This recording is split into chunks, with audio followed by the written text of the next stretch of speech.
Prime Asia বিশ্ববিদ্যালয়ের শিক্ষার্থী জাহিদুল ইসলাম পারভেজ হত্যার প্রতিবাদ ও ন্যায় বিচার দাবিতে নিজ এলাকা ভালুকায় বিক্ষোভ মিছিল ও রাস্তা অবরোধ করেন স্থানীয় শিক্ষার্থীরা। এ সময় আধা ঘন্টা রাস্তা যান চলাচল বন্ধ থাকলে পরবর্তীতে পুলিশ প্রশাসন এসে অপরাধীদের শাস্তি নিশ্চিতকরণের প্রতিশ্রুতি দিলে অবরোধ উঠিয়ে নেন শিক্ষার্থীরা। বিস্তারিত দেখুন প্রতিবেদনে।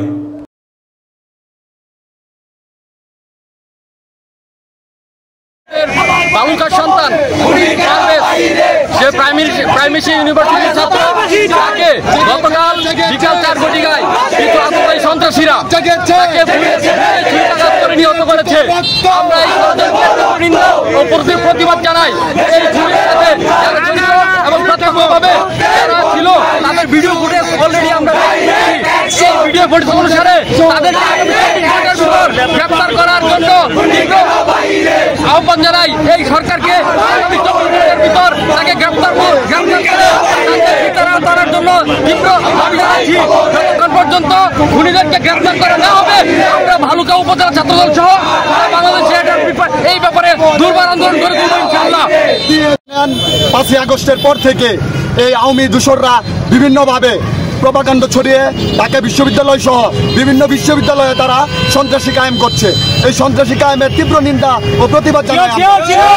এবং গত বিকাল 4টার দিকে ভালুকা বিরুনিয়া আমাদের প্রিয় ছোট ভাই ছাত্রদলের কর্মী প্রাইম এশিয়া ইউনিভার্সিটির 223 ব্যাচের শিক্ষার্থী মোহাম্মদ পারভেজ মিয়াকে নৃশংসভাবে বৈষম্য বিরোধী ছাত্র আন্দোলনের ক্যাডাররা তারা নৃশংসভাবে হত্যা করেছে। এই হত্যার প্রতিবাদে আমরা বিক্ষোভ মিছিল এবং প্রতিবাদ করেছি। এই বিচারের আগামী 24 ঘন্টার মধ্যে অন্তর্বর্তী সরকারের বিচারের যদি 24 ঘন্টার মধ্যে অন্তর্বর্তী সরকার এর বিচার নিশ্চিত না করে আমরা তুখর প্রতিবাদ তুলব। বাংলাদেশ জাতীয়তাবাদী ছাত্রদল সবসময় কাছে আছে। সন্ত্রাসীদের কোনোভাবে বাংলাদেশে ছাড় দেওয়া হবে না। প্রাইভেটের অ্যাকশন, ডাইরেক্ট অ্যাকশন, আমার ভাই কবরে, গুলি কেন বাইরে, গুলি কেন বাইরে, আমার ভাই কবরে, আমার ভাই কবরে, গুলি কেন বাইরে। কথাটা শেষ করি ভাই। এখানে তোমরা চিন্তা করো, এখানে প্রয়োজনে বাস স্ট্যান্ডের